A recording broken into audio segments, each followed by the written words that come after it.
السلام علیکم ټولو مرګرو ته سلامونه کوم مرګرو الله مخا د وبال لري زما د आवाज مسله و په وختینی ویډیو کې چې څونه مرګري راځي نو دا ویډیو د سمخ ته شیر کوي زما پیجونه ټول راپورټ ټي صحیح ده ټولو پښتنو ته زما چې आवाज اوري ورونو نو زما پیجونه په ځای ولاړ دي زما ویډیو رااله یو مخ ته شیر کوي صحیح ده او زه پښتنو ته دا وایم کنه چې الله مخا د وبال لري زن له ونه مو نه پاګلم خو ما د خلک دی دنیا ته خو چې دلالان سوق دي بے غیرت سوق دی او نمونه پچا پسې کوي او صرف دې خبره لراغلم چې په دین اور احساس باندې پلار ننګ نه دی کړی تر په ننګ نه دی کړی ما په دې باندې ننګ کړو چې دا به ارزه کې به جړل او سپېګمې به راخکي وای په ما سوق ننګ نه کوي او به ننګ وخته هغه خلکو ته شیرونه ډالای کړ چې بیا په تومت ولګا واغه بے غیرت وته هغه خلکو ته شیرونه ډالای کړ ما خو چې پیننګ کړو اول نمبر د پاکستان د خاطر ولاله او دویم نمبر چې څنګه و تور سری خلک ټارګټ کوي لکه لاولنۍ خبري سرسری کو او دویم نمبر ننګ نه دی چې کله دیو دا تومت ولګاو چې زیشان د سیدول شان خزه وتختول نو زما د عزت سوال او د دې جنیم د عزت سوال او دریم نمبر ننګ بیا چې هغه اجهیات راغی چې زی تعالی کال لرولم او سریامي وترینګ وکړو ته وس خبرې کې ځان ته بدی نخکاری د بچو پلار یو زماره د غاړې هار کو خیال لري او سلورم نمبر نادان وی چې زه وسه د شپې سکسي غپ لګوم د وی بجې پورې چې کله تا خزه کړو نو بیا وسنه لګوم نو دا قسم الزامونه نو احساس په ټولو باندې می توبه وخت کی د خپل مور د خاطره او د عزت د خاطره او د کور ما دونه جنگ د چا سره نه کړی زما ویډیوګانی په میلیونونو کې تللی خلکو د پاکستان په سر زما خور او مور کنزله ما چاله جواب نه دی ورکړی زما نوم سید ولی شاه دی د سید خاندان یم د دیر د خاورې بچیم او دغه دغه دلالانو تا چې وته شیرونه وي په ټولو مې د لپوز راخ کې توبه په وخت کې ټوله دنیا ولید زاغاله کې مچی خپل مشن می سر ته ورسو ما نه شقی کړل نه مین یم او نه با شقی وکولاله او شقی در باندې صرف رب العالمین د خپل ځان وکي چې د رب العالمین شقان جوړ شولاله او په نور شقو کې پیدا نشتی نو دغه زما پښتنو ته دا میسج دی چې ورونو زما پیجونه غون خراب دي الله مخا د وبال لري بس خدای دې د وس نه درکې چې په بیننګ سړی ننګ وکي او ریا کنریو که خزي لکه دې بل اول جړل وای زما سوک تپوس نه کوي او ویډیوګانی به راتلی یو شیر به وي چې منګه تپوس وکونو خلکو مال خزه کړه او چې په تپوس کې مال خلکو خزه کړه نو منګه په هر قسمه چیلنج وتړو هر قسمه چیلنج د کور رانې دو د پلار پرې خو دو د رښتې لکه هر څه پکراله بیا هم زه ونه تختیدم ولی چې ما د دې عزت وګڼو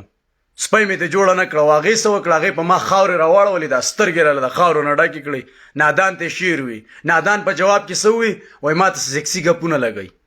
راغی په خپل پیج باندې نو بیا د هغې د خاطره خلکو یې تا کنځلې کړي د خپلې مور د خاطره مې د چا خور او مور نه د کنځل او نور احساس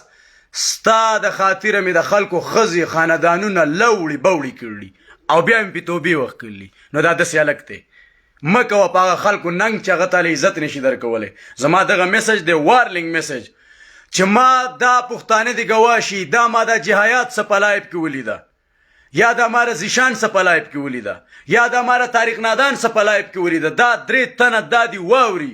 چې دا ماره دې دریو تنو څه په لایب کې ولیده نو تا به زمانه صرف او صرف رب العالمین خلاصي انسانان نه زه نورې سم نه یم که ته ماره دې دریو تنو څه ولیدې که نه نو بیا ته په رښتیا باندې به ورنډۍ جینۍ و سمه به نه ته بیا د حیا عزت جینۍ نه او نه به د پښتو د ژبې شاعر ته به بیا ورنډۍ او یوه کمسله به چې ته ما ولیدې که نه دا پښتانه دي ګواشي په الله مې دې قسمي ستا پلار دی بیا تا زمانه خلاصه کی ستا تره دی بیا زمانه تا خلاصه کی چې په تا باندې تره او پلار ننګ نشي کولی په تا باندې زمانه به دې څنګه خلاصه کی زما دا خبرې د ټول پښتانه واوري لالا په دې خبرو کې مالا هر قسمه چیلنج رالی د کور د ورانېدو د کور د خرابېدو د پلار د پاتې کېدو د حق کېدو هر څه خو زما زدو سر ته رسول په دلګانو باندې توبې وښکل او په بېغیرته خلکو باندې او په دلالانو باندې نو ما خپل چیلنج سر ته ورسو او ما د عزت تپوس وکړو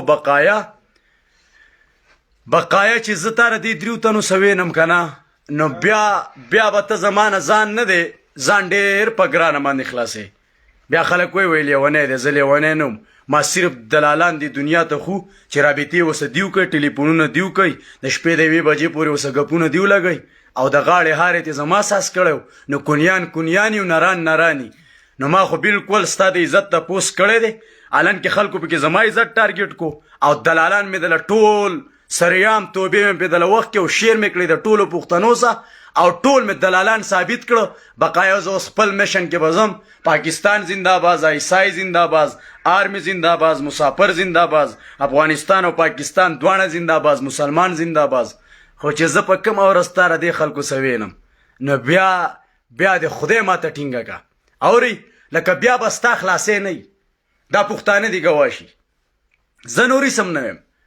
خو چې په کومه ورځ ته ما د دې 3 تنو سه ګیره کړې په ویډیو باندې په کال باندې یا وغیره وغیره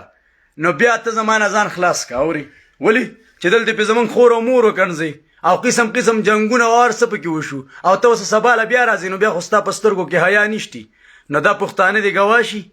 او دا خبره غپ ونه غنی اوري پښتانه دي الله خاده و بالریو ورونو دا میسج مخه ته شیر کړو دا الله په امان ټیم قیمتي ټیم دی پزول به نه خرابو